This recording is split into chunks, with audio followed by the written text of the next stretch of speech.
Now, for those of you expecting hip shaking of any kind, it's not gonna happen. It's just me speaking this time, sorry.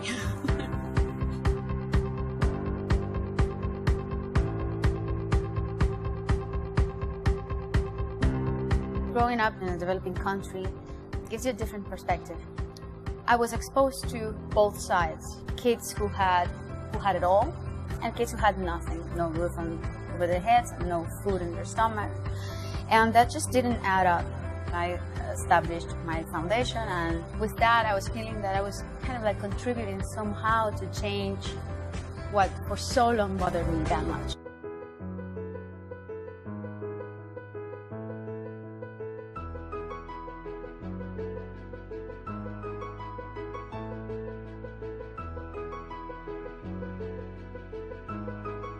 When I was 8 years old, my dad went bankrupt and he lost his business, and our whole life changed so much because of this bankruptcy, and I was really upset about it. So they took me to the park where all the orphans live and sniff glue to deal with the tragedies of their own lives. And I remember this moment vividly because I think it was a turning point in my life and in my views of the world. And when I had my first big success, when I was 18 years old, a big international success, I decided to establish a foundation for children. And since then we've been focusing on providing high quality education with nutrition, and it just became something very, very essential in my life.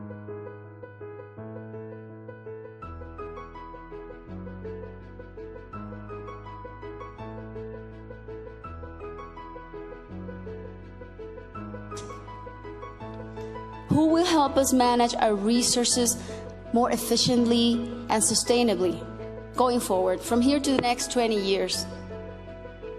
It's your kids. It's Milan and Sasha, my kids. And it's those 250 million kids at risk who need us to tip the scales back in their favor. Today's babies will drive tomorrow's business.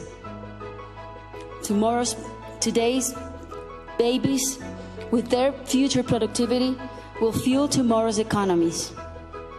Their capacity to contribute will shape tomorrow's societies, will solve tomorrow's problems.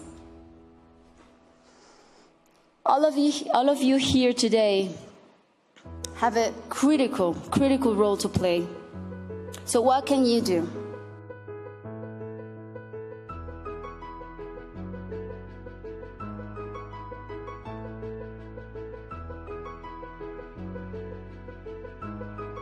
Many of them get married really young, and that is part of their culture, though it's not legal in India. And sometimes we can't fight culture, but we can fight poverty. You know, investing in girls' education is proven to increase economic growth, and it is proven that every year of investment in primary education on girls generates or increases the income in wages in their future lives by 10 to 20%. It's usually 5% more than for boys.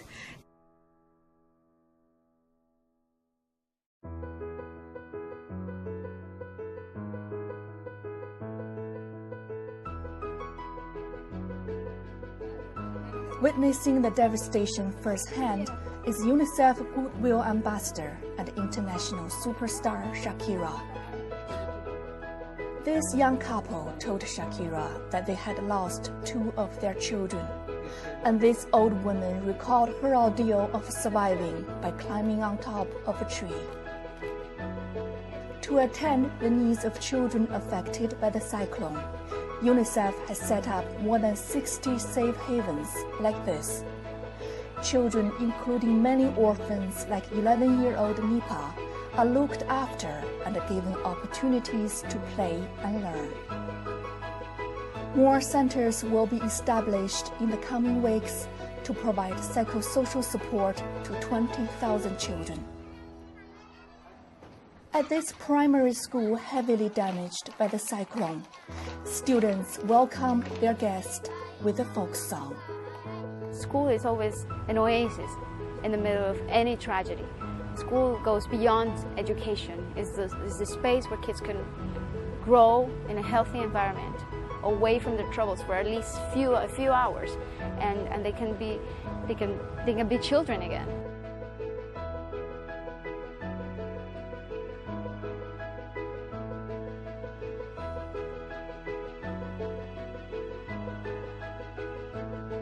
People could have fun with these songs, and you know, if I can achieve that they forget about their own troubles even for a second, then I would feel extremely fulfilled as a minority.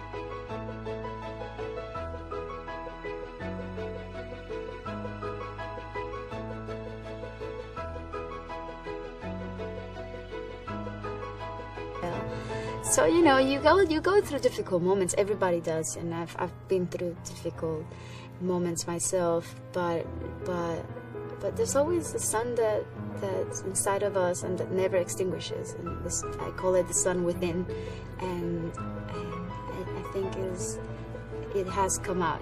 It has come out for me this year, and I'm happy to know that. and hopefully it'll stay. It'll be a long day in the sun.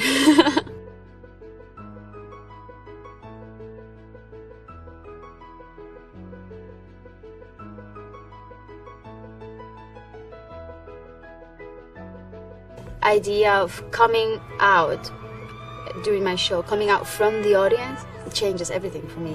It just makes the entire show so accessible to me and to the people at the same time. It's not only me on stage, it makes the audience participate in a way that they're also the protagonists, you know. And as soon as I come out, I can touch them, I can see their faces, you know, I can see the audience.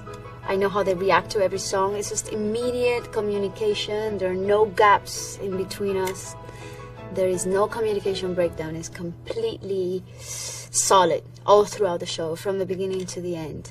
And it's like a huge party where I feel that I'm having a great time too, you know, and I'm enjoying myself. And it's just the enjoyment that I see in their faces, and that comes back to me, and we feed from each other. And that's what I think is so great about this particular show, this particular tour, you know, and what it's bringing into my life.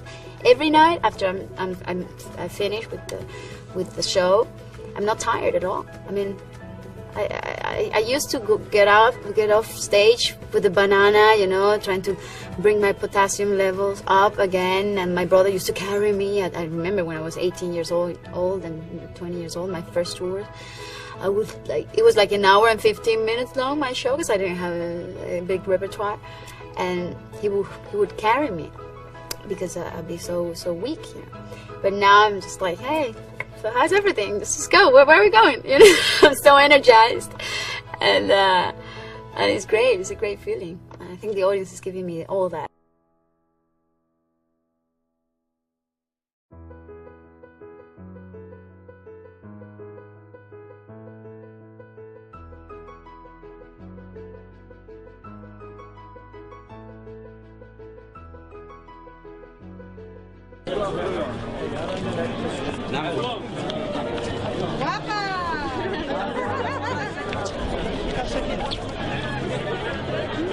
Shakira! Shakira!